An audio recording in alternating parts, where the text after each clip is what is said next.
Bonjour, bienvenue sur le podcast Marketing Mania. Cette semaine, j'accueille Jonathan qui est le créateur du plugin WordPress WP Rocket qui est installé sur plus de 500 000 sites web. Il a également cofondé WP Media dans laquelle il développe d'autres plugins comme un plugin qui s'appelle Imagify. On parlera de cette stratégie dans l'épisode. Jonathan a créé sa boîte en 2013 avec deux associés. C'est une entreprise qui compte aujourd'hui 20 salariés dans le monde, a réalisé 2,65 millions de chiffre d'affaires en 2018. Il travaille actuellement sur le démarrage d'un nouveau projet d'hébergeur WordPress. Sans plus de transition, je vous propose d'écouter ma conversation avec Jonathan de WP Rocket. Jonathan, juste avant de commencer l'enregistrement, tu m'as dit que tu avais à l'origine un objectif de juste monter ton petit projet, être indépendant, avoir ton salaire. Aujourd'hui, tu as une boîte avec pas mal de monde. Vous êtes combien maintenant? Une trentaine? Une petite vingtaine, 22, Une petite 23. vingtaine. Le chiffre d'affaires, il est public, il me semble. Oui, cette année, on devrait être sur les 4,5 millions et l'année dernière, en 2018, on a fait 2,6 millions. Donc cette année, on a vraiment encore une grosse progression. Intéressant, faudra qu'on parle de ce qui a changé. Mais du coup, ce qui est intéressant, c'est que tu es passé d'un mec qui était essentiellement un technique, quoi, quelqu'un qui était développeur, qui avait Oui, ces oui, oui, compétences-là, exactement. et tu es devenu aujourd'hui quelqu'un qui est à la tête d'une boîte avec pas mal d'enjeux différents. Première question que je me pose, qui sera beaucoup plus précise, mais c'est aujourd'hui, tu fais encore du code, tu es encore dans la technique ou c'est quelque chose que tu fais plus? Alors, au niveau du plugin et des plugins en eux-mêmes, donc des services, donc Imagify et WP Rocket, je fais plus du tout de code.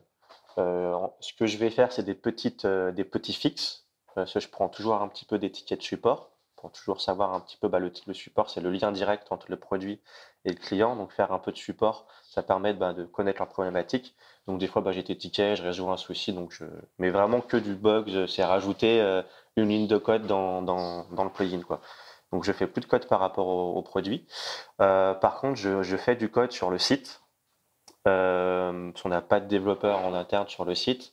Je fais tout ce qui concerne les tâches un peu critiques qui sont liées à la partie e-commerce et à la partie validation des licences. Là, par exemple, je travaille sur la mise en place de l'auto-renouvellement pour que les gens soient chargés automatiquement après un an. Donc, quand je fais du dev sur le site, c'est en relation avec notre responsable marketing, parce qu'on a besoin de mettre 3 pilotes sur le site, ou enfin, c'est des petits détails, quoi. Et la raison pour laquelle tu t'occupes de ça toi-même, c'est parce que tu penses que personne d'autre peut le faire ou est-ce que c'est quelque chose sur lequel il y a juste personne d'autre pour s'en occuper? Parce que c'est moi qui l'ai codé avec ma façon de coder, donc Ok. c'est pas très facile à comprendre.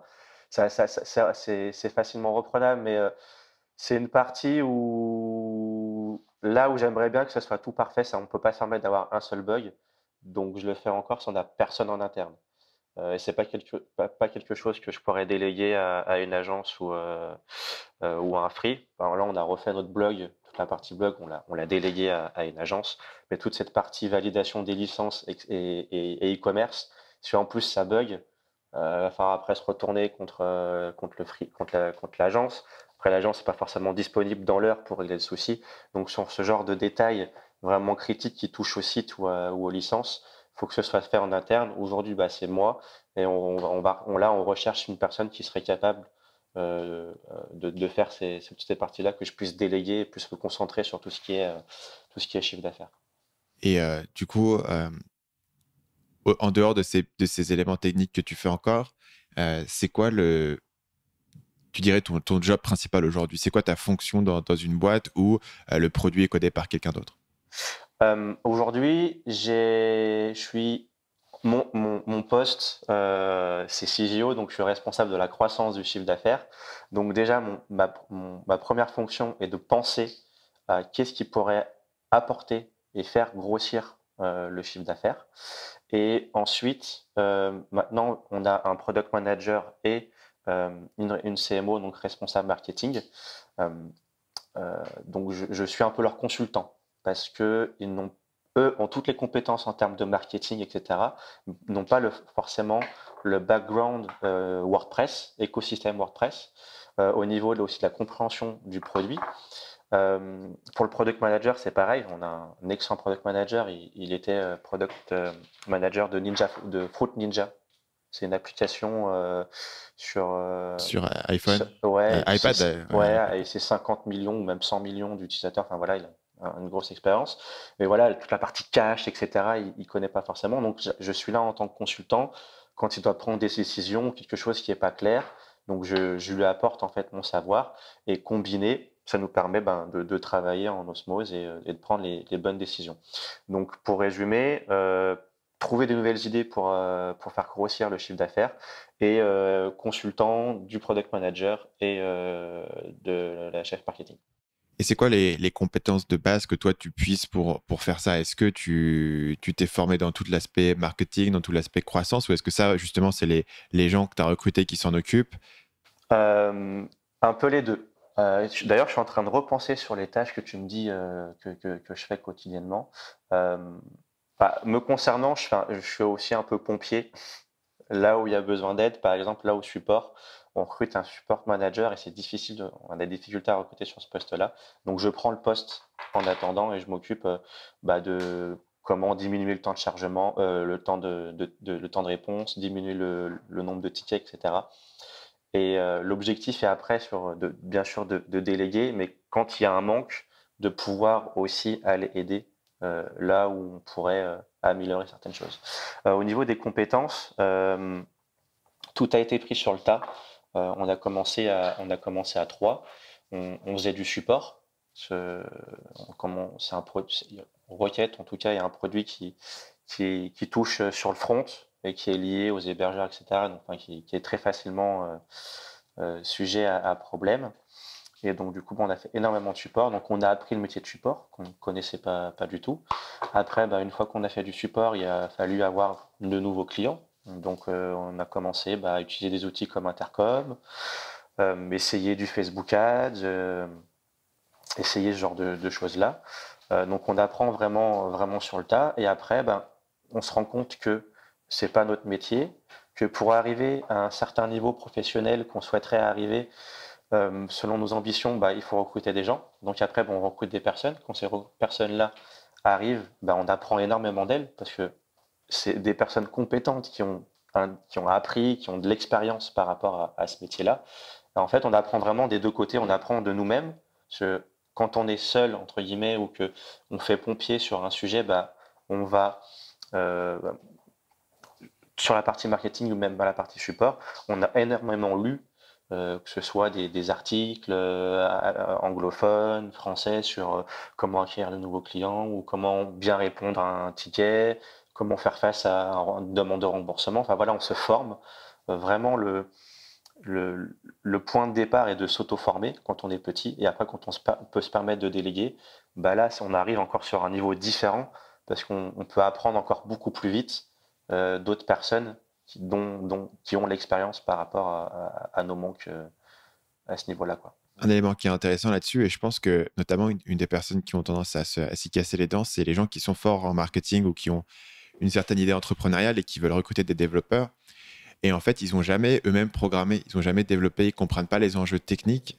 Et du coup, ils se retrouvent à recruter quelqu'un sans avoir aucune idée de comment évaluer cette personne, en fait. Et ce qui est intéressant, si toi, tu as commencé un petit peu à faire du support, à faire du marketing, et même si voilà, tu as juste pratiqué sur ton truc, au moins, tu as une idée, tu as une notion de ce que tu recherches, ce dont tu as besoin, et comment est-ce que tu peux évaluer la personne qui est en face.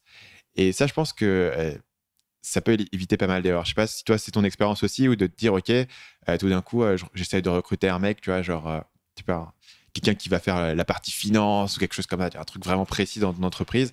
Et tu te dis, si moi, j'y ai jamais touché, comment je sais qui recruter? Oui, tout à fait. Euh, on a fait poser, ça me fait penser à quand on a recruté un product manager et puis aussi la responsable marketing. Euh, c'est des sujets où être product manager, c'est-à-dire des plannings sur comment prioriser les versions, etc., qu'on n'a jamais fait. Et c'est des postes avec des inconnus. Et c'est vrai que après, on peut s'en fier qu'à notre propre expérience et ressenti à nous-mêmes, en fait, de savoir ou non si on va recruter la bonne personne. Et après, il n'y a que le temps qui va nous dire si la personne est la bonne ou pas. Par rapport au product manager, ça fait 1 an et demi qu'elle est là, donc je pense on a trouvé la bonne. Par rapport au marketing, c'est aussi un bon point parce que Euh, voilà, on connaît vraiment juste les bases du marketing, des trucs enfin, bêtes, je vais dire, Facebook Ads, avoir un blog, enfin, les trucs bateaux, mais comment elle, vraiment, elle va décider de quel angle elle va partir, comment elle va mesurer ses KPI, comment elle va orienter ses choix de persona, etc. Tout ça, c'est des inconnus et à part tester, de toute façon, si on teste pas et qu'on prend pas le risque, on peut pas savoir quoi. Et, et avec le responsable marketing, c'est un très bon exemple. Je- Quand on a eu une restructuration en interne, donc j'ai été nommé CJO. Auparavant, on était plus en mode encore plus en mode pompier, c'est-à-dire qu'on faisait un petit peu tout entre guillemets ce qu'on voulait en tant que co-founder et on aidait là où on avait besoin de nous. Et après, on a vu que ça fonctionnait pas forcément très bien, donc on a restructuré. Je suis devenu CJO et je me suis retrouvé du jour au lendemain sur un poste euh, que je connaissais pas, dont je n'avais pas les compétences et j'étais très frustré. L'une des premières tâches que j'avais voulu faire, c'était de faire un changement de prix, une augmentation des tarifs sur WP Rocket. Et je me suis complètement planté parce que, d'une, je ne sais pas comment mesurer l'impact. Analytics et moi, on fait deux. Donc après, il faut se former, etc. Mais je n'avais pas l'envie de me former à Google Analytics. Et du coup, je me suis complètement planté sur ce point-là. Alors que quand on a... C'était quoi l'idée de... T'as fait le changement de prix du coup ou Oui, tu l'as pas j'ai fait fait? le changement de prix. Tu l'as fait? Déjà, d'une, je l'ai pas fait au bon moment. Je l'ai fait une semaine avant la promo d'Halloween. Donc déjà, pour calculer l'impact du prix, bah, c'est biaisé par la promotion. Donc je l'ai pas lancé en bon moment. Je l'ai fait pendant 3 semaines, un mois de mémoire, mais j'ai pas su en fait analyser après derrière la conversion, les chiffres qu'il y a derrière, etc. Et quand on a recruté donc Ayat, notre responsable marketing, c'était l'une de ses premières tâches. Donc en plus, c'était pas forcément la plus aisée. Elle arrive et au bout d'un moment, on lui dit bah voilà, maintenant tu t'occupes du changement des tarifs. Et c'était le jour et la nuit, quoi. Elle nous a fait des tableaux, des prévisionnels. Si on fait tel tarif, on peut estimer ça avec tant de pourcentage de renouvellement, ça va baisser un petit peu. Donc ça, enfin, elle nous a fait un tableau dynamique pour avoir un prévisionnel, on augmentait les prix. On, Elle nous a fait des rapports avec, bon bah voilà, le fait d'augmenter ça, ça a fait permis de faire ci, de diminuer ça, mais d'augmenter ça à côté, et de voir le taux de conversion, etc. Enfin, ça, c'était dédier ça à une personne qui a l'expérience et les compétences pour le faire, ça a été l'une des meilleures décisions qu'on pouvait faire. En fait, la délégation est, je pense, l'un des maîtres mots quand on est entrepreneur, c'est savoir déléguer. D'un autre côté, déléguer un truc aussi critique comme le prix, c'est pas facile. Oui, euh, quand on a confiance en soi et confiance en son produit, on a plus confiance facilement aux autres. Mm. Parce que tu te dis que de toute manière, le produit est bon et que même s'il y a une erreur, ça sera pas... tu pourras toujours la rattraper. Et puis voilà, puis on peut revenir en arrière. Enfin, des prix, ça change facilement, donc on peut augmenter, on peut baisser. Enfin, c'est voilà. Puis si on teste pas, on sait pas et on reste. Puis avec la peur, on reste figé et on teste rien du tout. Donc, et au final, ça a été plutôt bon parce que c'est l'une des raisons qui explique notre forte croissance en cette année. Rien que sur les renouvellements, on a augmenté notre revenu des renouvellements de 25% avec l'augmentation des Du tarifs. coup, qu'est-ce qui t'avait pensé à l'origine qu'il fallait changer les prix? Le marché qui change, le marché WordPress qui évolue beaucoup. Par exemple, chose qui se fait de moins en moins à l'origine, que ce soit pour les plugins et c'était énormément pour les thèmes, tu avais des plugins qu'on appelle lifetime, c'est-à-dire c'est un one-shot, tu as support illimité, site illimité et mise à jour illimitée. Ça se faisait beaucoup et maintenant ça se fait plus du tout Pourquoi? quasiment parce que ils se rendent compte que c'est pas du tout rentable sur le long terme et qu'il y a pas le récurrent. Après, ça dépend à quel tarif. Tu fais un lifetime qui a 10 fois ton prix, donc qui équivaut à 10 ans de renouvellement. Bon, en général, la vie d'un site est. Il y a une stat qui dit que la vie d'un site est de 4 ans en moyenne. Donc là, bon, c'est bien de le faire. Mais c'était mal fait. Et ça a surtout aussi une mauvaise connotation enfin, c'était mal vu, ça devenait de moins en moins bien vu dans la communauté WordPress. Et il y a aussi de plus en plus de concurrents.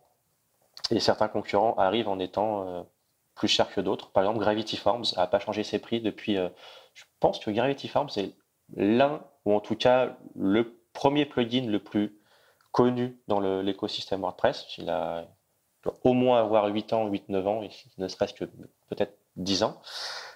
Ils ont changé leur prix l'année dernière. Ils n'avaient rien changé en 10 ans. Et ils ont augmenté quasiment de 25% leur tarif.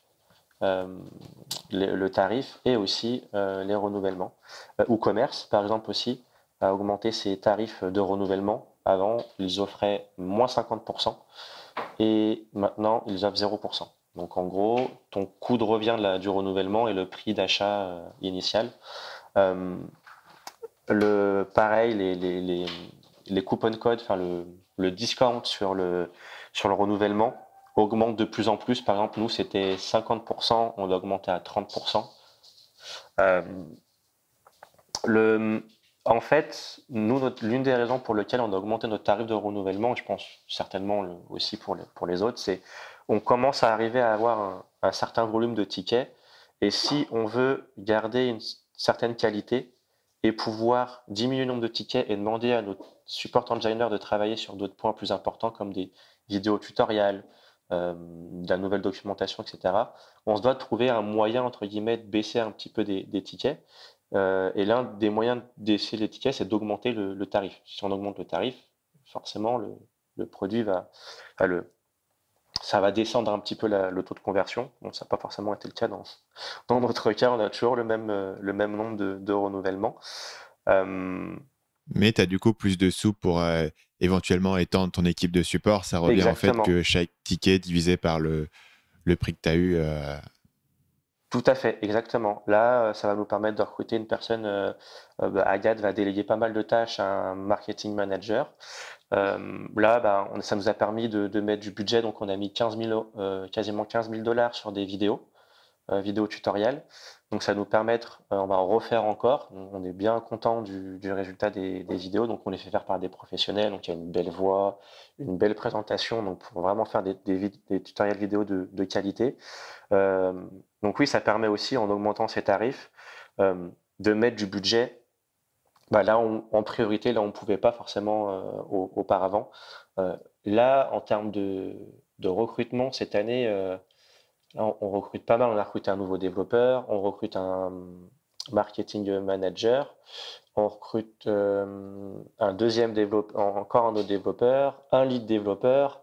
On est sur au moins 4-5 jobs en cours et on a déjà recruté des personnes supplémentaires sur différents nouveaux jobs. Donc oui, pour nous, l'augmentation des tarifs était cruciale, entre guillemets, dans le sens où on voulait mettre un coup d'accélérateur. Et pour mettre un coup d'accélérateur, il faut recruter. Et pour recruter, il faut avoir des nouvelles sources de revenus et l'augmentation de tarifs était l'une de ces nouvelles sources de revenus. Une question que je me pose, c'est, tu as dit tout à l'heure il y avait une réorganisation et tu t'étais retrouvé dans ce nouveau poste sur lequel tu n'avais pas forcément les compétences et qui au départ t'a frustré. Je suis curieux de savoir comment est-ce que du coup tu t'es retrouvé dans ce poste et peut-être que tu peux expliquer un petit peu qui sont les fondateurs, où est-ce qu'ils se trouvent aujourd'hui les cofondateurs dans la boîte, pour expliquer un petit peu comment est-ce que toi tu te retrouves à tenir cette manette-là. Tout à fait. À la base, on est trois sur WP Rocket. Donc Jean-Baptiste Marchand-Harvier, qui à la base s'occupait plutôt de la partie SEO. C'est un référenceur à la base. On s'est connus en travaillant dans la même agence web. Après, il y avait Julio Potier, plus sur le côté sécurité et code, dont on s'est séparé il y a, je crois, 2 ans maintenant. Et moi, qui à la base était développeur principal du plugin WP Rocket. Et plus ça avançait, donc on s'est occupé de faire du support, après à faire du marketing. Et entre les trois, j'étais la personne qui était le plus intéressée par le marketing. Et donc j'ai mis en place Intercom, j'ai mis en place des techniques de rétention pour le renouvellement. Et du coup, avec le temps, je suis devenu la personne responsable du marketing au sein de l'entreprise parce qu'on n'avait personne aussi avec les compétences au niveau marketing dans l'équipe. Donc, je suis devenu entre guillemets autoproclamé responsable marketing, à mon niveau, bien sûr, hein, parce que on devient pas marketeur du jour au lendemain. Parce que du coup, vous aviez 3 cofondateurs techniques. Oui, oui, oui. Background technique, tout à fait. Tout à Euh, fait. un truc que tu as mentionné, c'est que vous aviez travaillé ensemble. J'ai une théorie, je ne sais pas vraiment si elle est confirmable, mais c'est que généralement, les gens qui s'associent avec quelqu'un et ça fonctionne le mieux, quand tu as déjà travaillé ensemble en fait sur un projet. Ça peut être parfois les gens se connaissent de leurs études, les gens se connaissent d'un boulot, mais les gens qui se rencontrent comme ça, ils se disent tiens, on va travailler ensemble. En fait, il y a trop de paramètres sur le style de travail qu'ils peuvent avoir. Et il y a ce côté où quand tu montes une boîte avec quelqu'un, tu es un peu marié, quoi. C'est pas si facile que ça de se séparer. Je sais que tu as mentionné un des associés qui était parti et je serais curieux d'avoir un petit feedback de ta part pour comprendre comment est-ce que ça s'est passé, mais globalement, c'est pas si facile que ça de se séparer sur une boîte où, en tout cas, les conflits un peu émotionnels entre les fondateurs peuvent poser des problèmes. Euh, qu'est-ce que tu penses de cette théorie que le fait d'avoir travaillé avant, ça t'aide largement à savoir si tu vas pouvoir t'associer avec quelqu'un, si ça va marcher? Clairement, dans le sens où, enfin, c'est, c'est comme si t'as dit que s'associer, c'est comme si c'était un mariage, c'est exactement ça. Euh, Ouais, j'ai la règle des 3 C dans l'amour qui est communication, confiance, Q. On t'enlève juste le côté Q. Et bon, peut-être que parfois ça doit arriver entre associés. C'est cash au Je n'en business. sais rien.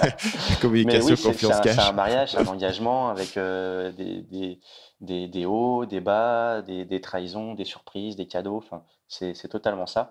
Et c'est comme si s'associer, tu disais, tu vas du jour au lendemain habiter avec quelqu'un que tu ne connais pas et habiter avec quelqu'un avec qui tu es en couple depuis 9 mois, 1 an, 2 ans. Quand tu connais déjà la personne, tu sais que ça sera plus facile, ça ne veut pas dire que c'est une règle, mais ça sera plus facile d'habiter avec cette personne-là que quand tu découvres la personne que tu connais pas. Et avec Jean-Baptiste, avant qu'on se lance dans cette aventure-là, je crois que ça faisait un peu plus d'1 an qu'on se connaissait, et puis on a vraiment la même philosophie. Enfin, on est complémentaires sur certains points. Moi, je suis plutôt un électron libre avec 15 milliards d'idées qui débitent dans la tête. Et JB est plutôt calme et raisonné. Donc déjà, par rapport à ça, ça permet d'avoir une personne calme et une personne dans l'autre sens. Et par contre, au niveau de la philosophie, de la vision d'entreprise et des objectifs, on est à 10 000% en cohérence. Je n'ai pas à souvenir qu'à un moment donné, on n'était pas d'accord sur un point. Et si on n'est pas d'accord sur un point, on fait assez confiance à la personne pour dire ok, sur ce point-là, je te laisse faire, je te fais confiance. Et, euh, et jusqu'à présent, ça a toujours fonctionné. Et oui, donc ta règle, c'est cette règle-là par rapport à connaître avant, ça fonctionne mieux. Et c'est ce qui explique peut-être que ça s'est moins bien passé après avec l'autre associé, parce qu'on se connaissait d'internet sans se connaître Il physiquement. est arrivé plus tard? Il est arrivé en même temps. Enfin, on a vraiment lancé le truc très rapide. Mais Tous les après, trois. je connais d'autres entrepreneurs qui sont connus dans la même situation et avec qui ça fonctionne très bien. Donc, où je connais une personne, voilà, un entrepreneur qui s'est lancé avec quelqu'un qui connaissait d'Internet. Ils ont lancé leur truc et ça s'est super bien passé. Donc après, il y a pas de règle en soi. Euh, mais par rapport à JB, oui, c'est sûr que je lui aurais pas demandé si je le connaissais pas auparavant. Je lui ai demandé parce qu'on avait la même vision, la même envie et les mêmes objectifs. Sur le même sujet, il y a un autre point sur lequel ça m'intéresse d'avoir ton avis, c'est que euh, il y a pas mal d'articles de Paul Graham qui expliquent que chez Y Combinator, donc le fameux incubateur américain, ils veulent financer principalement des gens qui ont des cofondateurs et les gens qui sont tout seuls, ça, ils se méfient. Et on voit beaucoup dans toute cette startup technologique, c'est souvent des associations. Est-ce que toi, tu penses qu'une boîte comme la boîte que tu as aujourd'hui, c'est un truc que tu aurais pu potentiellement lancer tout seul? Est-ce que tu penses que c'était indispensable d'avoir des associés sur un projet comme ça? Est-ce qu'il y a un truc spécifique du côté de la boîte technologique qui fait que c'est mieux d'être à plusieurs? Euh, oui. D'ailleurs, petit aparté, on a essayé Y Combinator, on n'a pas, on n'avait pas été sélectionné. Ouais. Euh, Vous avez essayé en quelle année? 2014. Ok, donc un peu après d'avoir commencé. Ouais, ouais, ouais. On était allé 3 mois aux États-Unis et vu qu'on n'était pas très loin en cas d'entretien, Ça c'est pas passé. Donc pour en revenir à la question, oui, totalement. À la base, en fait, comment le projet est né? En fait, il est né d'un tutoriel que j'ai posté sur mon blog perso geekpress.fr et ça a généré beaucoup d'engouement. Et Donc le tutoriel, c'était un tutoriel sur comment mettre en place un système de cache exactement, directement sur ton site, tout à fait. mais c'était quelque chose qui s'adressait du coup, j'imagine, aux développeurs. Oui, oui, oui, c'était vraiment orienté développeur. Je vendais ça à 4,50 € et j'ai eu 250 commentaires sur l'article en un mois. Je me souviens plus combien j'avais vendu de, de produits. Enfin, c'était un zip à télécharger. Et Du coup, tu avais un article qui était gratuit, un tutoriel, et les gens qui étaient intéressés pouvaient payer exactement, c'est 4,50 € ça. pour recevoir quoi, J'avais, c'était du code, un script exactement, qu'ils ouais. pouvaient eux-mêmes installer. C'est ça, j'avais fait un tutoriel de 2 heures. Et après, à la fin, si les gens voulaient télécharger les sources, s'ils pouvaient le recopier hein, en suivant les 2 heures. Et après, s'ils voulaient pas s'embêter à recopier pendant les 2 heures, télécharger les fichiers sources. Et ça avait vraiment fonctionné. Donc, du coup, bah, j'ai vu qu'il y avait une opportunité. J'en ai parlé à Jean-Baptiste. En fait, je me voyais pas le faire tout seul, dès le départ. Dès le départ, parce que au niveau. euh, pourquoi j'ai demandé à JB et pourquoi j'ai demandé à Julio sur toute la partie SEO. euh, Déjà, dans un premier temps, avec JB, quand on travaillait en agence, on était très passionnés par la performance. Tous les deux, quand on devait mettre un site en ligne, bah voilà, on voulait que le site soit le plus rapide possible et on est tous les deux intéressés par la performance. Et ça faisait déjà un petit moment qu'on voulait lancer un service. On ne savait pas trop quoi, mais si on devait lancer un service ensemble un jour, ça devait être autour de la performance. Donc l'opportunité s'est présentée, pardon. Donc, c'est l'une des premières raisons pour lesquelles j'ai demandé à JB et aussi son background euh, SEO, entre guillemets marketing, pour pouvoir récupérer du nouveau client. Et ensuite, j'ai demandé à Julio, Julio est l'un ou même, voire le développeur WordPress le plus connu et reconnu dans la communauté WordPress francophone. Et pour moi, la sécurité du produit, je ne me voyais pas lancer un produit et potentiellement un jour avoir une faille. Euh, et je me disais, quoi de mieux que d'avoir l'un des meilleurs WordPress, développeurs WordPress dans l'équipe, et surtout sur la partie sécurité, ce Julio est spécialisé sur la sécurité, pour être Et sûr. qu'est-ce qui fait que lui a été convaincu de bosser avec vous s'il était déjà quelqu'un de connu et de reconnu? Oula, alors là, je m'en souviens plus. Certainement le challenge d'un produit. Alors là, sincèrement, je m'en souviens plus, je m'en souviens plus du tout. Ça remonte il y a trop longtemps. Et puis, justement, toujours, moi, j'aime bien apprendre des autres et je me disais, bah voilà, en ayant Julio à mes côtés, je pourrais apprendre encore plus au niveau du développement.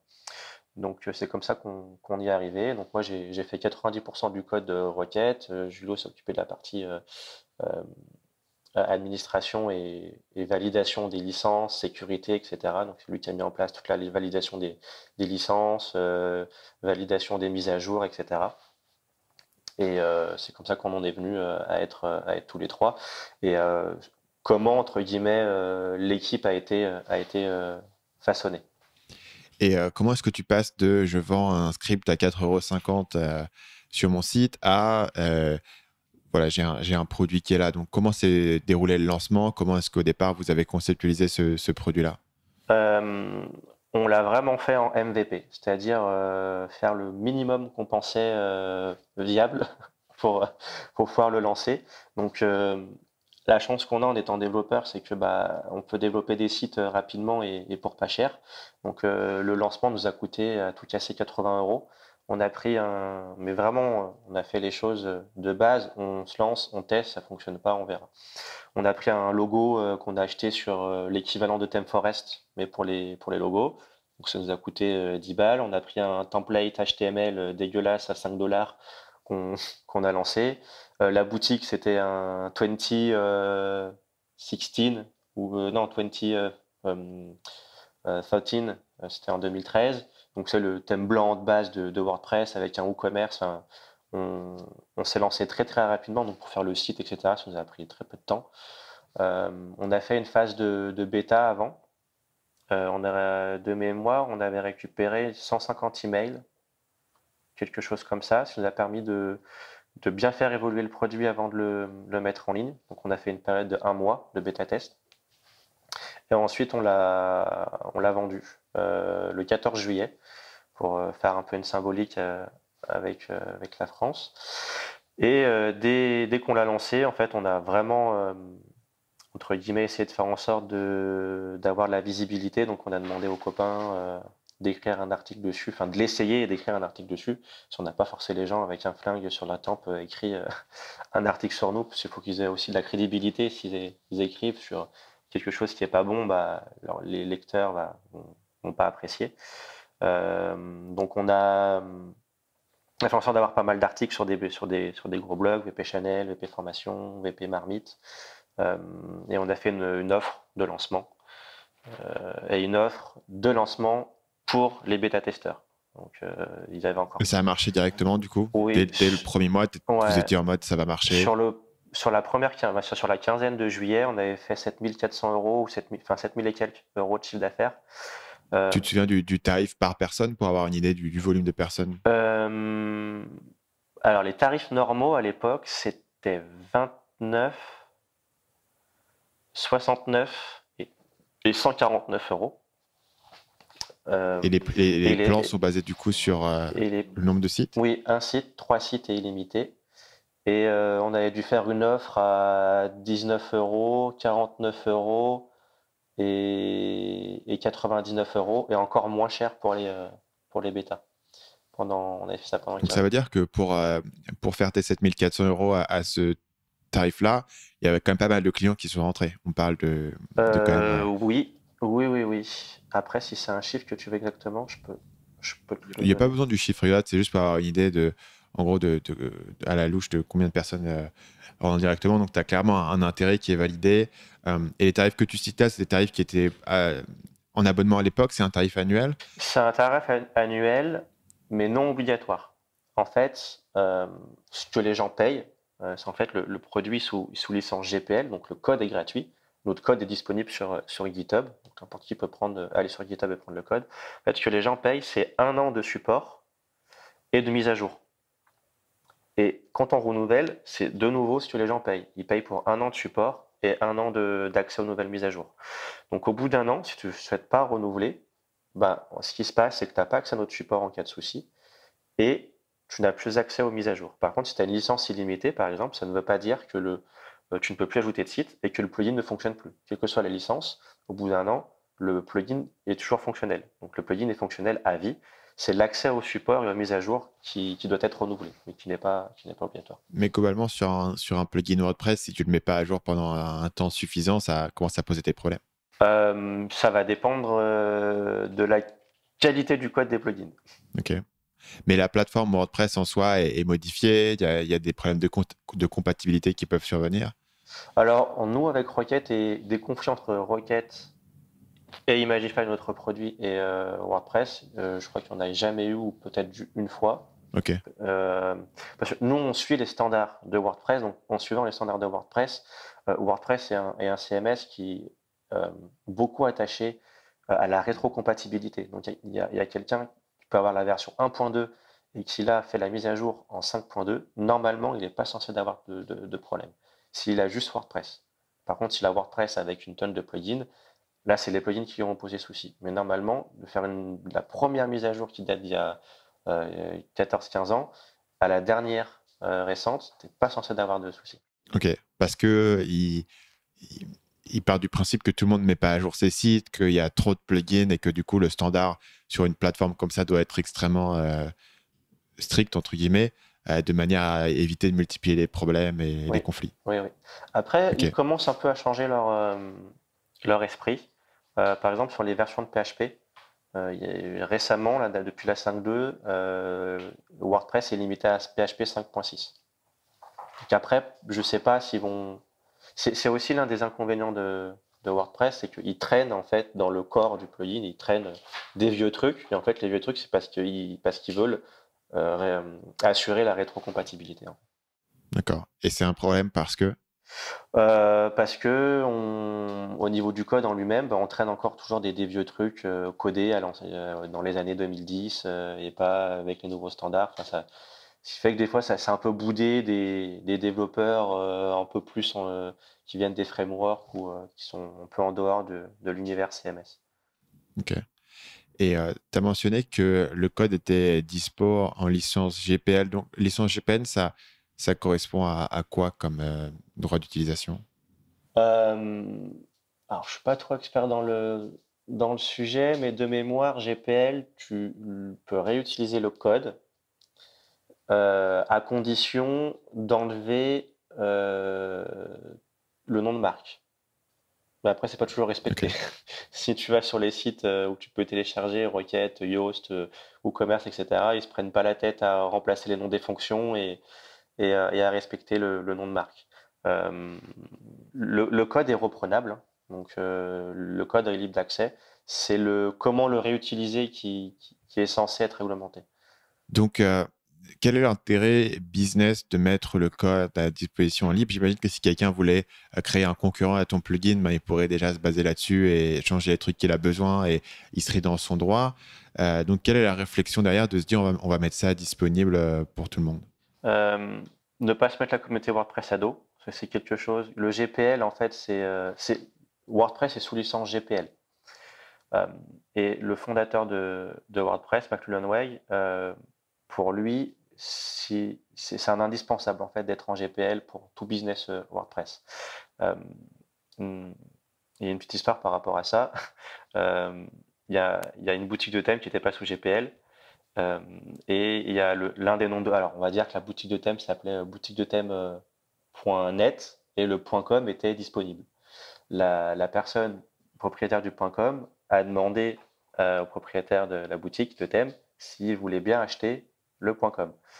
Et il y a eu une petite altercation durant un podcast entre ce gars-là et le fondateur de WordPress. Et entre guillemets, pour faire chier, ben, il y a 100 000 euros. Le fondateur de WordPress a pris 100 000 euros pour acheter le domaine en .com et faire une redirection vers un truc chez eux. Donc, faut pas trop se mettre à dos papa WordPress par rapport à ça. Et après, il y a aussi d'autres raisons. Il y a les WordCamp, ce sont des événements WordPress qu'il y a partout dans le monde. Tu ne peux pas sponsoriser un événement WordCamp si ton produit n'est pas GPL. Donc, première raison. Si ton produit n'est pas GPL, tu ne peux pas être sponsor. Et deuxièmement, tes teammates ne peuvent pas être speakers. Et nous, vu qu'on recrute essentiellement des personnes qui viennent de la communauté, leur dire bah, vous venez chez nous, par contre vous pouvez plus être speaker, bah, ça pourrait être un frein. Euh, c'est les principales raisons. C'est déjà être en respect avec la communauté WordPress, pouvoir sponsoriser et pouvoir toujours permettre nos clients de, de nos teammates d'être orateurs. Et un autre point, c'est que si notre code n'était pas ouvert, notre code est sur GitHub, et en étant sur GitHub, les gens peuvent rapporter des problèmes, les gens peuvent proposer des pull requests, donc des améliorations. Du coup, en étant ouvert, ça nous permet d'être ouvert à d'autres développeurs et du coup avoir d'autres feedbacks et d'améliorer le produit par rapport au retour d'avoir plus de retours, plus de feedback. Par exemple, on a un hébergeur qui a fait sa pull request pour être compatible avec leur hébergement. On a des clients qui soumettent des tickets pour nous dire, bah voilà, j'ai un problème, etc. Donc ça permet aussi d'avoir un code ouvert, disponible, et du coup récolter beaucoup plus de feedback. Donc, je suppose que toi, tu avais passé un petit peu de temps à étudier la communauté WordPress et c'est des problématiques que tu savais avant de démarrer. Tu savais Oui, que pour évoluer dans cet environnement, il fallait aussi jouer avec les codes de cet oui, environnement, tout qui à fait. sont pour le coup surprenants pour quelqu'un qui vient de l'extérieur. Oui, tout à fait. Tout à fait, ouais. Ouais, ça peut être très surprenant de se dire, mais du coup, n'importe qui peut prendre ton code et le refaire, mais ça fait partie du jeu. Après, lors d'une conférence de Kim, de Belle Poète, euh, en question, une personne lui avait posé la question, qu'est-ce que vous faites contre les versions piratées? Et Kim avait répondu, on ne fait rien. Et sa réponse était pleine de sens, euh, parce qu'en fait, il a répondu que dans tous les cas, c'était pas des clients. Une personne qui va prendre une version craquée, c'est une personne qui a l'habitude de faire ça. Et donc, c'est pas un client potentiel. Donc, ça sert pas à grand chose de se battre contre ce genre de personnes parce que c'est des personnes qui, dans tous les cas, n'auraient pas été clients. Et en plus, bah, ces personnes-là, bah, pourquoi pas faire la pub du produit et à des personnes qui vont, elles, l'acheter. En plus, bah, ça te fait du lien sur des sites craqués, donc ça fait un peu de backlink niveau SEO. Et c'est pour ça que nous, on s'est toujours battu, enfin, on s'est jamais battu contre les versions piratées. Là, on se bat, par contre ces sites-là qui font du AdWords sur notre nom de marque, pour protéger notre nom de marque. Là, il y a un site comme ça qui a une landing page, en plus qui utilise nos codes couleurs, nos images, etc. Donc les gens sont dupés dans le sens où ils ont vraiment l'impression d'être sur notre site, ils pensent acheter sur notre site en fait. Et à un tarif de 4,99 $ alors que nous, on coûte 10 fois plus cher. Donc, le cœur du coup du service que tu proposes, c'est vraiment cet aspect support. Donc, tu dirais que d'un point de vue du client, qu'est-ce que le client vient chercher quand il va payer? C'est la sécurité d'esprit, c'est la certitude que tout va bien se passer. Ou est-ce que c'est des clients plus techniques qui ont d'autres problématiques? Comment est-ce que tu expliquerais ce besoin-là? Il y a vraiment pas mal de personas dans notre typologie de clients. Euh, Déjà, il y a une bonne majorité des gens qui n'ont aucune notion du GPL et donc du coup du fait qu'ils payent juste le support et les mises à jour. Euh, En fait, je ne vais pas rentrer sur tous les personas, mais on va dire qu'il y a déjà le pourquoi les gens viennent beaucoup chez nous, c'est la simplicité d'utilisation par rapport aux autres services. Euh, j'ai toujours été étonné, je m'en souviendrai tout le temps, lorsqu'on a sponsorisé notre premier WordCamp. Du coup, bah, certaines personnes sont venues nous voir pour nous remercier de notre support et la simplicité d'utilisation avant même de nous parler des performances en fait. Donc au lieu de moi j'aurais pensé bah merci, mon site est beaucoup plus rapide. Bah non, merci, j'ai ouvert un ticket de support et dans la journée mon ticket a été résolu et puis votre outil est super simple d'utilisation. Et je répète toujours les deux mots. Pour moi, un produit aura du succès s'il respecte ces deux mots, c'est la simplicité d'utilisation et son support. Si tu n'as pas l'un des deux, ça ne fonctionnera pas. Si ton produit n'est pas simple, ça va générer de la frustration. Et si ton produit n'a pas un bon support, bah, ça va générer la frustration, le problème n'est pas résolu et il va aller voir un concurrent. Du coup, ça revient à un truc auquel j'ai pensé tout à l'heure quand tu m'as parlé du fait que que vous avez lancé le produit avec un MVP, donc un produit minimum viable. C'est un truc dont tout le monde parle, tout le monde donne ce conseil-là, mais la plupart des gens commencent par lancer un truc et vont rentrer dans leur tête et vont faire 1 milliard de modifications, ou finalement lancer un truc plus compliqué qu'il avait besoin d'être. À ton avis, qu'est-ce qui a fait que vous étiez confiant dans cette idée de lancer un MVP? Est-ce que c'était des expériences précédentes que vous aviez eues? Est-ce que c'était juste, vous avez lu Lean Startup, vous avez dit, ah, c'est ça qu'on va faire? Comment est-ce que tu expliquerais cette volonté-là, cette capacité justement, tu vois, à suivre ce conseil que tout le monde donne, mais que pas tout le monde suit? Oui, par rapport à Lean Startup, c'est sûr que c'est un livre qui nous a beaucoup, qu'on a lu, qui nous a beaucoup inspiré. Alors, on n'avait pas d'expérience par rapport à avant, parce que ça a été le premier produit qu'on a lancé, WP Rocket. Qu'est-ce qui nous a fait faire ça? Euh, Déjà, dans un premier temps, ce qui nous a permis, en fait, d'avoir moins d'options que la concurrence, c'est qu'on a respecté l'une des philosophies de WordPress qui est Decision, not Option. Donc, en fait, quand WordPress considère que quelque chose, une fonctionnalité, devrait être par défaut et pas une option, ben, ils prennent la décision de le mettre par défaut, de ne pas en faire une option. Et on a fait la même chose. Et sur plein de petites fonctionnalités toutes bêtes qui ne parlent pas aux gens, qui sont indispensables pour la web performance et qui ne posent pas de bug. Compression gzip, suppression des e-tags, cache navigateur. En plus, c'est des choses qui, je pense, pour la plupart de nos clients qui ne s'intéressent pas à la performance, mais qui ont juste entendu dire que la performance est important, ne connaissent pas. Et ben tout ça, en fait, c'est appliqué par défaut par WP Rocket. Donc, et ça, c'est toujours dans notre philosophie. À chaque fois qu'on trouve une nouvelle fonctionnalité, on va se dire option ou décision. On essaie de poser les pour et les contre d'avoir une option, de ne pas avoir d'option, de d'anticiper les problématiques possibles, etc. Et si on considère il y a peu de chances de bug, on met ça en decision. Donc, ça peut pas être désactivé dans le produit. C'est directement quand j'installe le plugin, c'est directement dedans. Exactement. Alors après, il y a toujours la possibilité via une ligne de code, tu rajoutes une ligne de code dans ton fonction.php de ton thème, de le désactiver. Mais c'est pas dans l'interface. Mais c'est pas un truc qui va encombrer l'interface. C'est pas une question que les gens vont se Exactement. poser ou tout d'un coup, si tu leur montres un truc, ils vont dire, ah, c'est quoi ce truc-là? Il faut qu'ils aillent comprendre ce que c'est. Alors Exactement. qu'au final, la bonne réponse, elle est évidente et tu pouvais la prendre directement. Voilà, exactement. Donc déjà l'une des premières raisons pourquoi on avait moins de fonctionnalités et que ça a été plus rapide aussi à développer, parce que vu que tu n'as pas de page d'options, etc., bah, c'est un peu plus rapide à développer. Après, euh, en fait, vu qu'on était vraiment en mode side project et no stress, on s'était dit, bah voilà, il nous faut 2 mois pour développer ça. On a ce qu'il faut dans les 2 mois. Et après, on s'était dit, on se lance uniquement sur le marché français, pouvoir un petit peu tâter le marché, voir ce qui se passe, et nous laisser le temps d'ajouter de nouvelles fonctionnalités. Par exemple, euh, l'un de nos plus gros concurrents à l'époque, W3 Total Cash, avait une fonctionnalité de CDN qu'on n'avait pas à l'époque, et on ne se voyait pas de se lancer aux États-Unis sans avoir cette fonctionnalité-là. Donc on s'est lancé 7 mois plus tard à l'international, quand on a estimé que nous, le produit était assez mûr.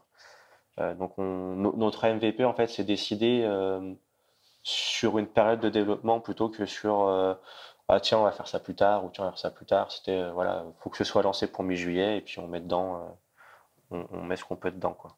Donc, tu as vraiment une deadline. Tu savais que tu voulais lancer à tel Exactement, moment. tout à fait. Et après, sur la première année, j'ai passé le plus clair de mon temps sur le développement et sur le support, jusqu'au jour où on s'est dit, bon, il faudrait avoir un peu plus de clients si on veut vraiment continuer. Et du coup, où j'ai basculé sur tout ce qui était marketing. Donc sur la première année, on faisait des mises à jour et très, très, très, très, très régulièrement.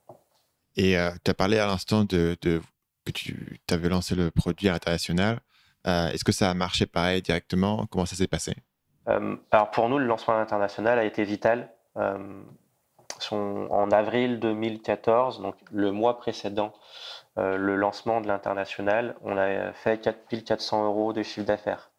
Donc à 3, tu ne te verses pas grand-chose en enlevant les taxes, etc.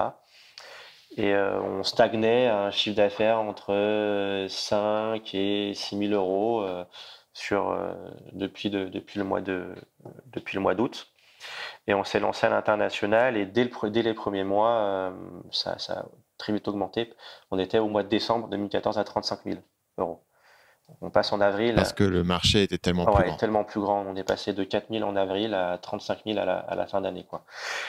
Donc pour se lancer, on a traduit notre site. On a mis les fonctionnalités qu'on estimait indispensables pour le marché international et on a réappliqué la même stratégie qu'on avait fait en France, qui était assez simple en fait, hein. On tapait W3 Total Cash sur Google, W3 Total Cash Review, WP Super Cash Review, enfin, nos concurrents en review, et on allait contacter les personnes qui avaient écrit un tutoriel sur nos concurrents pour leur dire, bah voilà, on a lancé un produit payant, WordPress, qui fait ci, qui fait ça, blabla. Si tu veux le tester, bah voilà, tu as un code promo pour le tester gratuitement. Tu veux écrire un article, en bien t'écris. Tu veux écrire un article en moins pour nous tailler, tu peux y aller. Et ça a très très très bien fonctionné. Je pense qu'on a dû récupérer entre 250 et 300 articles en faisant ça. Par contre, c'était très chronophage d'aller trouver les reviewers, d'aller les contacter, etc. Et par chance, le jour de notre lancement, on l'avait contacté auparavant en amont, un article sur l'un des blogs WordPress les plus lus dans la communauté, qui est WP Taverne. Et du coup, WP Taverne a fait un article sur nous. Voilà, premier plugin de Cache Premium. On est le premier plugin et toujours à ce jour à être 100% payant. Et ça nous a donné une bonne visibilité. Je crois qu'au mois de mai, on devait faire 12 000, 10-12 000. Donc déjà, on avait doublé, voire triplé par rapport au mois d'avril. Et puis après, tous les mois, ça continuait. Après, au mois d'août, on a eu un article sur Elegant Theme, qui est la plus grosse boutique de thèmes WordPress. Vraiment, on a vu la différence, quoi. C'était le jour et la nuit.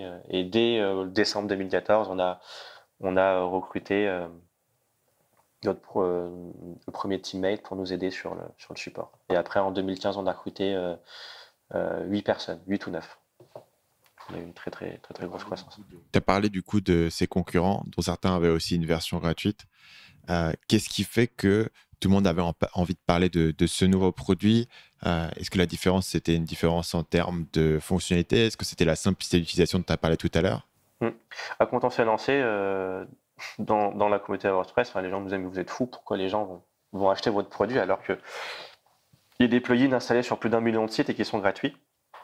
Alors on va revenir sur les 2 points qui sont simplicité et support. Sur un plugin gratuit, la personne fait ça gratuitement, elle fait ça sur son temps libre. Ça ne veut pas forcément dire qu'elle va avoir le temps de répondre à ta demande de support. Donc déjà, l'un des inconvénients, alors je peux pas dire tous, parce que certains ont des communautés qui sont derrière, mais déjà le support est forcément moins bien assuré que sur un plugin premium où nous on a 9 personnes dédiées sur le support de Rocket, donc on est forcément plus apte à répondre aux problématiques de nos clients. Et ensuite la simplicité d'utilisation. En soi, après, le fait d'être premium, on peut aussi proposer des fonctionnalités qui ne peuvent pas être proposées en gratuit. Par exemple, on a une fonctionnalité qui permet sans trop rentrer dans le détail, mais de générer le critical CSS. Ça nécessite d'avoir des serveurs à côté. Et les serveurs ont un coût. Et du coup, le proposer en gratuit sur un produit qui est utilisé sur 1 million de sites, ça va générer un coût qui est que de la perte. Et du coup, vu que nous, les personnes payent, ça nous permet d'allouer du budget sur ce genre de service-là qui du coup est inédit et pas possible de proposer sur des produits pas possible. C'est toujours possible, mais qui engendrerait un coût et qui devrait avoir une réflexion au niveau du service. Pour prendre l'exemple de V3 Total Cash, le propriétaire on peut l'appeler le propriétaire de Total Cash, a levé 20 ou 30 millions sur sa startup. C'est légitime qu'il souhaite passer du temps sur sa startup qui a levé 30 millions que sur un produit qui lui rapporte rien du tout, quoi. Parce que c'est un truc que lui, il a fait en mode open source, je le mets, je le balance. Et après, il a utilisé cette crédibilité pour monter des startups et lever des sous, c'est ça? Aucune idée. Okay. Je crois que sa startup a aucune relation avec Okay. WordPress. Je pense que c'est un entrepreneur et puis ce plugin-là devait être un side project. Ouais. Il a aussi une version payante, mais qu'il n'a jamais vraiment développée. Et il a lancé un autre truc qui à côté a fonctionné. Et c'est normal de choisir Ouais. quelque chose qui fonctionne et qui rapporte par rapport à quelque chose qui est gratuit et qui rapporte pas, quoi. Une tentation que les gens vont avoir, c'est de prendre une idée simple qui fonctionne et de la complexifier parce qu'au final, tu es dessus tous les jours, tu as toujours de nouvelles idées, tu as des nouveaux trucs à ajouter. Je sais que vous avez lancé aussi des autres projets qui étaient annexes. Est-ce qu'il y a eu cette tentation de toujours continuer à triturer le produit et à ajouter des trucs, ou est-ce que vous avez canalisé ça dans d'autres projets que vous avez séparés, notamment Imagify, qui, je pourrais facilement voir comment tu aurais pu combiner les deux dans un même produit, et au final, vous avez essayé de les séparer. Je suis curieux de la réflexion là-dessus. Est-ce que c'était un truc délibéré de dire ça marche parce que c'est simple, on va pas, parce que ça marche, le complexifier et tuer ce qui faisait que ça marchait? C'est une très bonne question, ouais, parce que justement, on s'est énormément posé les questions sur en faire un service dédié à WP Rocket ou séparé. Et on l'a décidé de le séparer parce qu'au final, si on voulait développer Imagify de la façon dont on le voulait, il fallait que ce soit séparé et Rocket allait devenir un peu une usine à gaz. Si on regarde Imagify, il y a une page d'options, il y a l'optimisation en masse. Enfin, c'est quand même c'est un petit plugin, mais qui fait quand même pas mal de choses, qui a sa propre page d'options avec pas mal d'options. Je pense qu'on a au moins une dizaine d'options sur Imagify. Et on s'est dit, si en plus, dans le futur, on voudrait ajouter des services annexes à Imagify, on pensait par exemple à faire à servir les images à partir d'un CDN, ça l'a encore plus complexifié WP Rocket. Là, il y a pas mal de nouvelles choses qui, au niveau des images, qui se fait pas mal. On devrait se pencher dessus sur Imagify, qui est adaptive à Imagy, c'est adapter la taille en fonction des écrans, etc. Et en fait, si on avait gardé ça dans Rocket, ça aurait complexifié en fait le panel de WP Rocket, et on l'a séparé parce qu'on dit voilà, la performance, le cache, c'est une chose, et l'optimisation des images, c'est une autre chose. Et ce qui nous a permis aussi d'avoir un business model différent, parce qu'on ne voulait pas que Rocket soit du mensuel ou du annuel récurrent obligatoire. Et avec Imagify,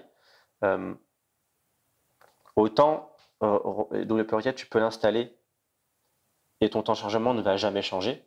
Donc du coup, ça justifie que tu ne souhaites pas renouveler ta licence. Autant les images, tu en ajoutes tout le temps. Donc si tu en ajoutes tout le temps, ça justifie d'avoir un abonnement. Parce que vous avez un process qui se fait sur vos serveurs à vous, sur la compression des images? Oui, tout à fait, oui. Donc on a un paquet de serveurs. Je connais pas notre infrastructure, c'est tout Jean-Baptiste qui a mis en place. On a une multitude de serveurs qui ont des noms de joueurs de foot. Et là, ça me fait toujours rire. Il y en a un qui s'appelle Gourcuff parce qu'il est un peu bancal, alors vu que Gourcuff était toujours blessé. Il s'appelle Gourcuff. Ouais, petite anecdote. Mais la réflexion n'était pas forcément sur les coûts d'Imagify. En fait, enfin, si, je suis con totalement. Parce que nos serveurs, en fait, comment on a déjà la différence entre Imagify et les concurrents d'Imagify sur le pricing, la plupart, et je crois que l'intégralité de nos concurrents, à part un, facturent à l'image.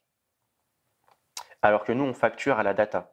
Et en fait, nous, ce qui nous coûte, c'est le serveur, c'est la data. Et c'est pour ça que nous, on facture à la data et pas à l'image. Et on Donc a là, tu adapté. parles du poids total des images qui te sont envoyées. Oui, etc. Nous, c'est le traitement en fait des images qui nous coûtent, les images qui sont envoyées, etc. C'est tout ça c'est nos coûts par rapport à Imagify. Et ce qui explique pourquoi on a fait nos tarifs et notre quota sur un nombre de gigabytes et pas sur un nombre d'images. Et ça, si on le Et du mettait coup, le sur client, Rocket, c'était un peu compliqué, quoi. du coup, le client sur Imagify, c'est quoi? C'est un petit blogueur qui fait ses petits articles ou est-ce que c'est des boîtes qui vont uploader un nombre massif d'images chaque mois? Ça va être quasiment les mêmes personas qu'Imagify, avec une petite Que Rocket, tu veux dire. que Rocket, pardon, oui, tout à fait. C'est déjà des gens qui sont intéressés à la performance. Si tu n'utilises pas Imagify, si tu n'es pas au courant des bonnes pratiques de web performance qu'il faut appliquer sur ton site. Donc on a pas mal de clients qui vont de WP Rocket vers après Imagify. Et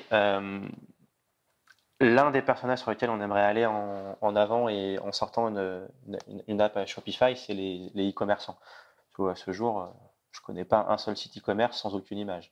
Et sur les sites e-commerce, l'enjeu du temps de chargement est beaucoup plus crucial que sur un blog qui fait 100 visites par jour, quoi.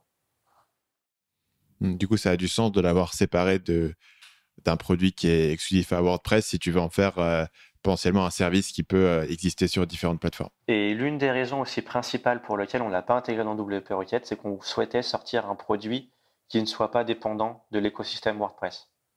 Ceci, pour un jour, pour X, en fait, c'est comme on s'était fait la même réflexion qu'une agence qui dépend d'un seul client, c'est pas bon. Bah, une entreprise qui dépend que d'un seul produit, c'était pas bon. Si pour X raisons, bah, je sais pas, WordPress sort un cache natif ou quoi que ce soit, et ben qu'on se retrouve pas sous la paille alors pas du jour au lendemain, mais du mois au lendemain. Et c'est aussi l'une des raisons principales qui nous a motivé à ne pas mettre Rocket dans Imagify. Et donc du coup Rocket, en fait Imagify c'est une API qui est disponible et dans Imagify le plugin WordPress utilise l'API d'Imagify. Là on a développé et quasiment terminé l'application Shopify, donc ça va nous permettre aussi d'étendre et aussi d'étudier d'autres marchés qu'on ne connaît pas sur d'autres CMS. J'avais oublié de mentionner qui était ne pas avoir la dépendance de WordPress. Ouais. Et dans ce cas-là, quand les deux sont séparés, donc les deux sont clairement séparés en termes de marque, en termes d'équipe, c'est les mêmes personnes qui travaillent sur les deux ou est-ce qu'il y a des équipes qui sont aussi séparées? C'est deux équipes séparées. le support est indépendant.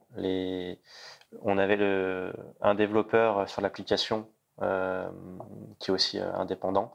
La seule personne qui switch, c'est sur le plugin WordPress. Sur le plugin WordPress, on a des besoins qui sont aléatoires. Par exemple, on n'avait rien fait pendant 9 mois, puis après, on a décidé de sortir la compatibilité WebP. Donc là, ça fait 5 mois que notre dev qui doit travailler sur Rocket, que l'un des devs de Rocket travaille sur Imagify. Mais oui, on a une équipe dédiée. On a fait une grosse erreur dans le passé qui était avant, on avait même 3 projets. On avait un plugin de sécurité dont on a cédé les droits quand on s'est séparé du troisième associé Julio.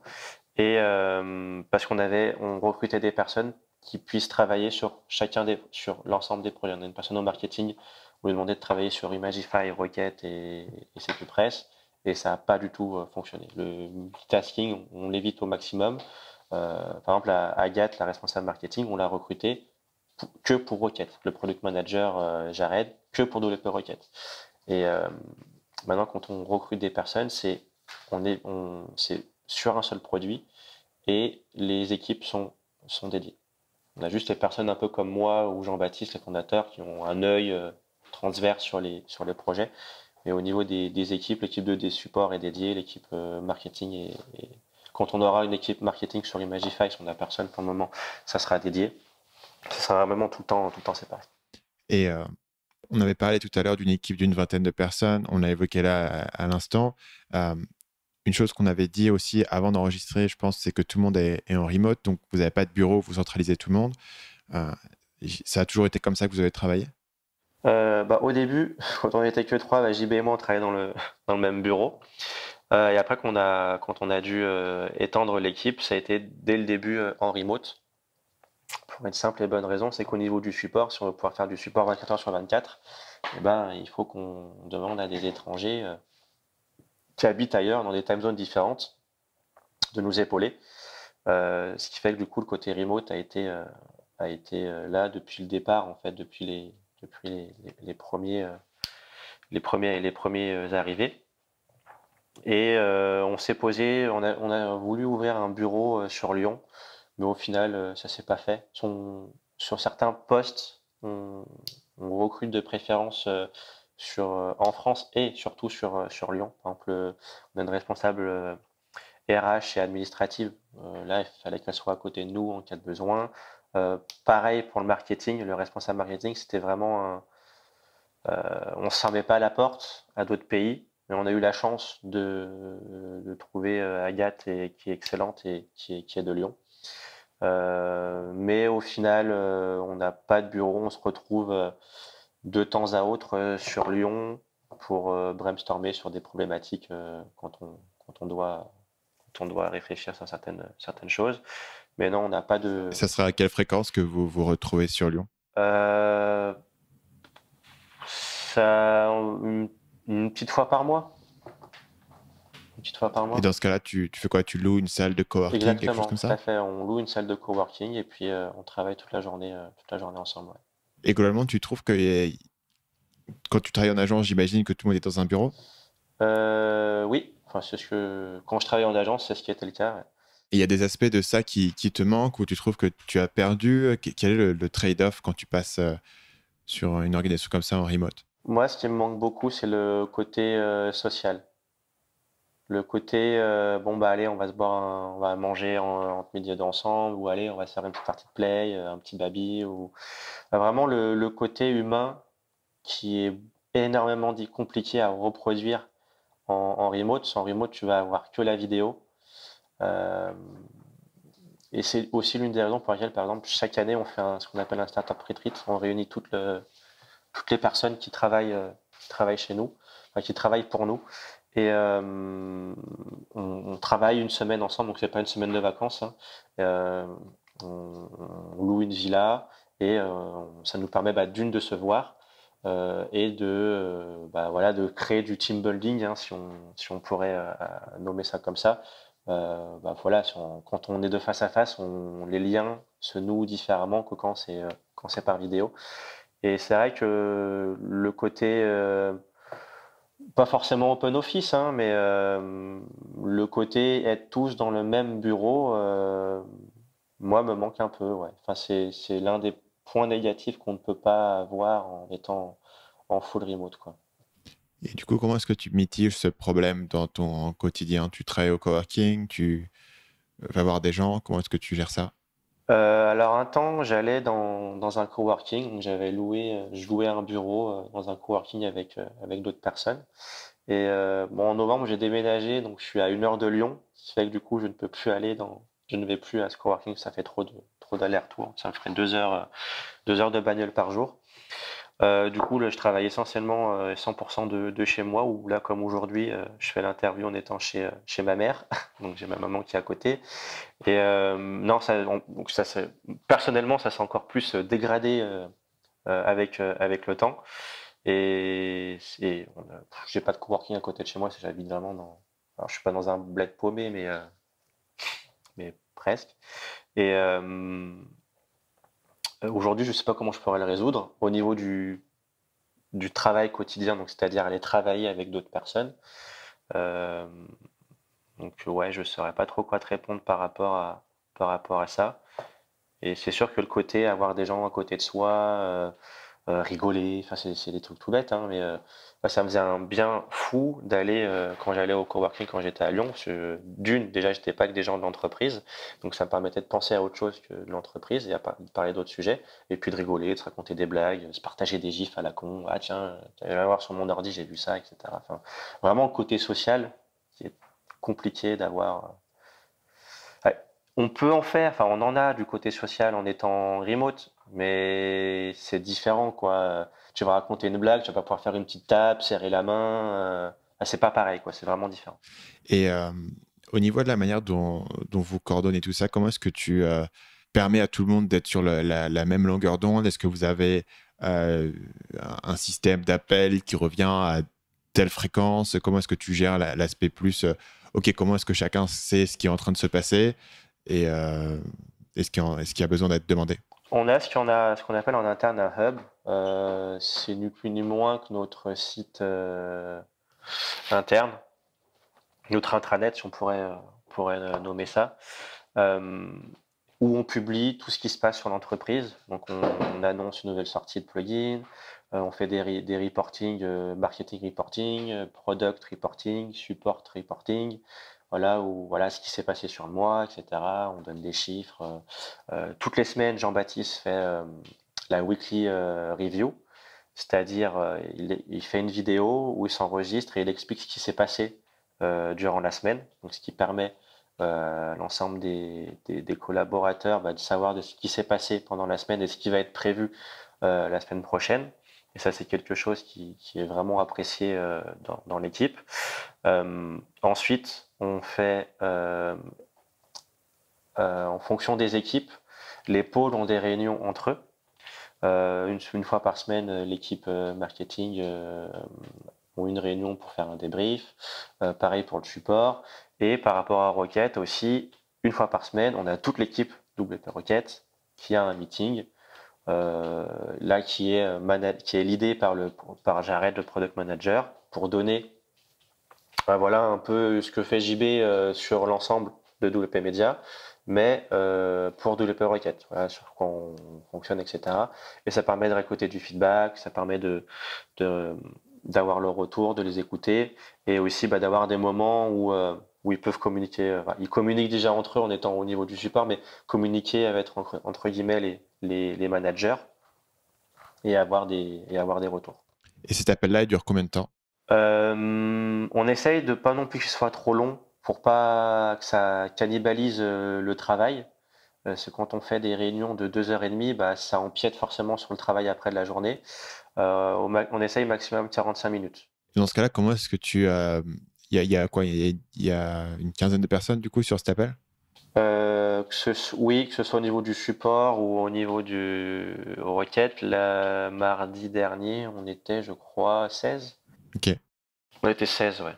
Et tu as une idée de comment est-ce que tu fais pour équilibrer ça? Parce que si tu as 16 personnes dans une réunion qui ne doit pas durer plus de 45 minutes, ça a vite fait de dépasser un petit peu. Je sais que nous, on fait ces appels à hebdo, on n'est que 4, mais on a vite fait de rentrer dans les détails d'un projet et d'allonger les choses.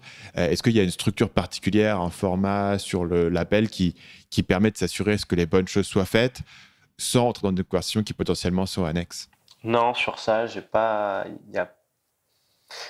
Quand Jared arrive, lui a déjà ses topics de prévu. Moi, au niveau du support, là actuellement, je lead la support. J'ai pas forcément des topics en tête. Ça va dépendre de certaines fois, mais c'est vrai que quand j'avais des topics en tête, c'était souvent des sujets qui sont sujets à débat, ou en tout cas, quand je dis débat, à brainstormer. Et ça nous est arrivé récemment, il y a 3 semaines, de faire des calls qui duraient 2 heures et demie, quoi. Donc, faut justement, enfin, trouver des moyens de couper court, ou en tout cas de faire en sorte que ça dure pas, enfin qu'on s'éternalise pas sur les sujets, qu'on prévoit une réunion avec juste les personnes concernées sur ce sujet-là pour pas cannibaliser le, le meeting, quoi. Ouais, je vois.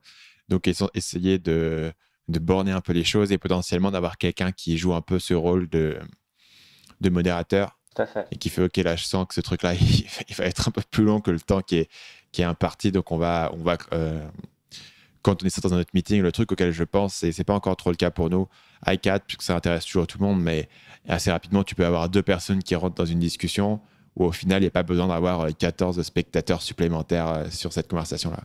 Tout à fait, tout à fait. Puis tu as des personnes qui s'impliquent plus ou moins. Alors, quand je dis, c'est pas négatif quand je dis s'impliquent plus ou moins, mais il y a des personnes qui n'ont pas forcément envie de prendre la parole en public, parce que même si c'est en vidéo et devant 16 personnes, on peut considérer ça comme étant en public.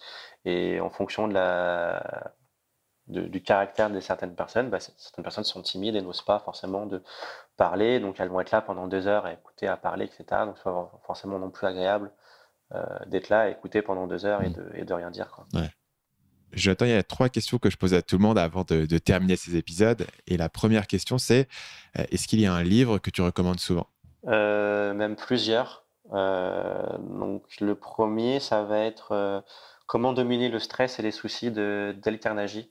Moi, il m'a vraiment changé ma vie, entre guillemets. Mais j'étais quelqu'un vraiment très stressé par le travail, j'avais toujours peur, ouais, qu'il y ait un nouveau concurrent. J'étais vraiment très très stressé par le travail. Ça m'a même coûté un séjour à l'hôpital une fois. Et depuis que je l'ai lu, bah voilà. Alors, pas que je m'en fous, hein, s'il arrive quoi que ce soit, mais on va dire que c'est- je, c'est- je réagirais pas de la même façon. Donc si oui, je devrais sélectionner un livre, ça serait celui-là. Comment dominer le stress et les Tu soucis. l'as lu à quel moment, ce livre? Euh, C'était après d'avoir démarré oh oui, Rocket? oui, bien après, hein. C'était l'année dernière. C'était l'année dernière. Quand j'ai estimé que le stress sur le travail prenait beaucoup trop le pas sur la vie personnelle et qu'il fallait y mettre un stop et que on n'a qu'une vie et puis c'est pour stresser tout le temps, c'est pas la façon que j'ai de vivre, quoi. Et ce livre, il t'a appris quoi? C'est une nouvelle manière de penser? C'est des exercices qui t'aident à te Euh, relaxer? c'est beaucoup d'exemples sur différentes situations. Euh, Par exemple, j'ai des TOC, et il y a un chapitre sur les TOC. J'ai des TOC à la con qui sont de toujours mettre mes chaussettes avant de mettre mon short, parce que sinon, et là j'ai l'air qui se moque, toujours mettre mes chaussettes avant de mettre mon short, parce que si mes chaussettes après mon short, il va m'arriver quelque chose de mal dans la journée, quoi. Et, et voilà, enfin, il y a un chapitre là-dessus sur comment combattre les TOC. Il y a un chapitre, par exemple, sur les probabilités. Par exemple, il y a des personnes qui vont être stressées parce qu'au bout de 2 minutes après d'être partis, ils se posent la question, est-ce que j'ai fermé ma porte? Et du coup, bah, tu vas y penser toute la journée, je vais me faire cambrioler, machin, etc. Mais l'un des exemples du livre, c'est calculer la probabilité que cela arrive. Vous habitez dans un appartement. L'appartement, dans un immeuble. L'immeuble, il y a 100 portes. Vous êtes un peu excentré, vous êtes dans une impasse, etc. Du coup, quelle est la probabilité de vous faire cambrioler? Si vous êtes dans une impasse, dans un immeuble. Donc, les cambrioleurs n'aiment pas généralement les impasses. Vous êtes dans un immeuble avec 100 appartements. Avant qu'ils trouvent le vôtre, il y a très faible probabilité que vous allez être cambriolé, quoi. Donc du coup, ça me permet de, ok, j'ai très peu de chances d'être cambriolé, donc je vais un peu déstresser. Enfin, il y a vraiment, enfin c'est des chapitres sur plein de choses. Par exemple, il va arriver enfin, par rapport à la société, par exemple, euh, comment ça s'appelle déjà? J'ai plus le truc en tête. Mais en gros, il nous demande de nous poser trois questions. En fait, si on peut accepter, voilà, c'est si on peut accepter le pire. Et en acceptant le pire, des fois, on trouve même des bonnes choses à ce qui pourrait arriver. Donc la première question, est-ce qu'on accepte le pire? Qu'est-ce qui pourrait arriver de pire, par exemple, pour ma part, ça serait que l'entreprise coule. Est-ce que je suis prêt à accepter ça? Donc déjà, la première étape est d'accepter ça. Une fois que tu es prêt à accepter ça, il faut que tu tires quel pourrait être le bénéfice de tout ça. Bah oui, maintenant que j'accepte ça, déjà, l'exercice qui te donne en faisant ça, c'est si tu arrives à accepter le pire, bah déjà, t'en stresses plus. Si tu l'acceptes, c'est plus une source de problème.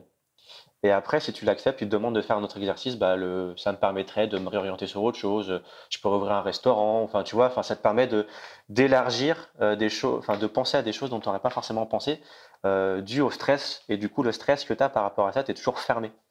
Le fait d'être fermé, tu vois moins les horizons que tu pourrais avoir, en fait.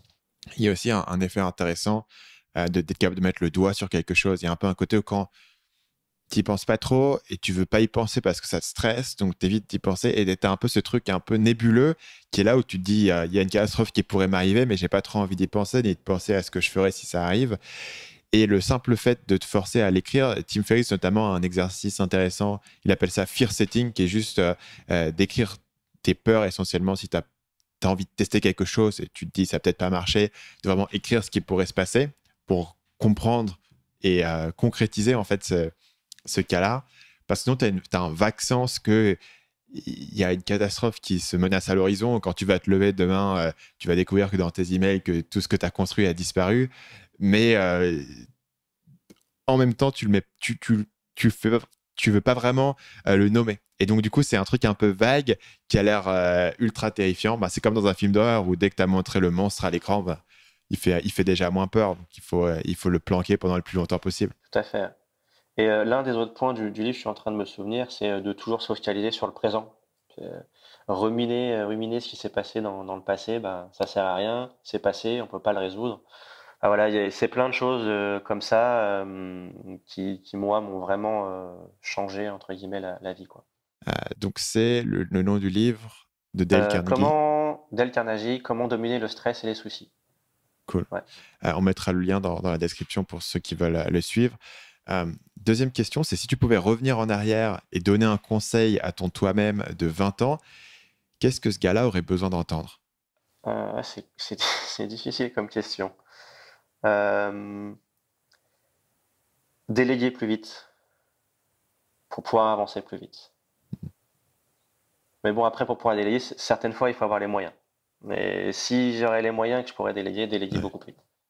Ok. Parce que tu avais cette sensation d'avoir du mal à lâcher contrôle? Oui et non en fonction de certaines tâches. Mais c'est plutôt ne pas avoir l'impression d'avancer assez vite. Du fait que certaines parties n'étaient pas déléguées.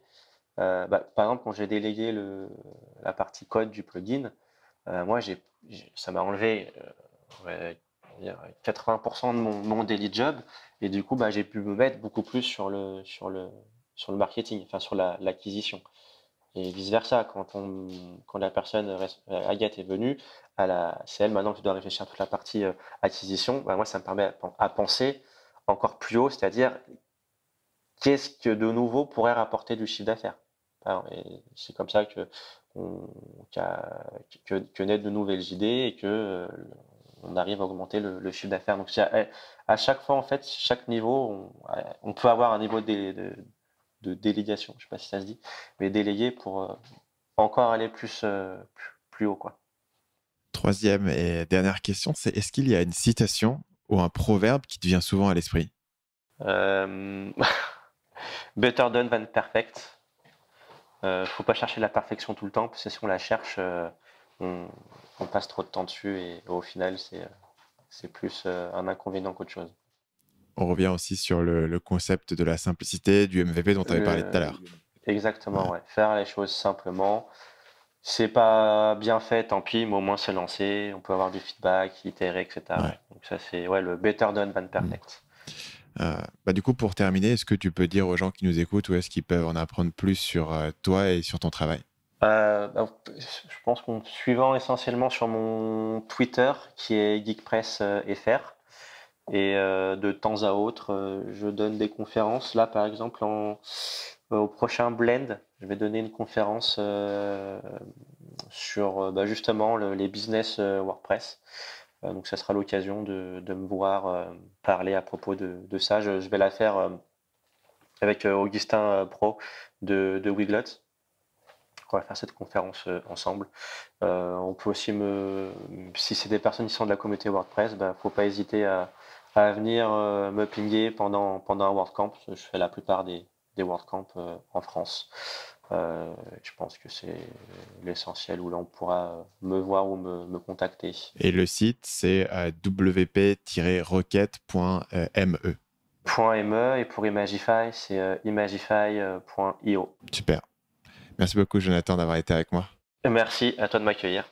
Merci d'avoir été avec moi jusqu'à la fin de cet épisode. Si vous avez aimé ce podcast, comme toujours, la meilleure chose à faire pour me soutenir, c'est de me laisser une évaluation 5 étoiles sur iTunes ou sur la plateforme de podcast de votre choix. Ça aide vraiment le podcast à être mieux référencé. Ça m'aide à trouver de nouveaux invités parce que les gens ont envie de venir sur le podcast s'ils voient que le podcast est placé très haut dans iTunes, a beaucoup d'évaluations, que les évaluations sont de bonne qualité. Donc, la petite évaluation 5 étoiles sur la plateforme iTunes ou la plateforme de podcast de votre choix, ça aide beaucoup et ça prend que 30 secondes. Faites-le si vous écoutez le podcast depuis un moment et que vous n'avez jamais pris le temps de le faire. Je sais que moi-même, j'écoute des podcasts et je ne prends pas toujours le temps de laisser l'évaluation, mais ça fait une petite différence. Merci à vous pour votre soutien et on se retrouve la semaine prochaine dans le prochain épisode du podcast Marketing Mania.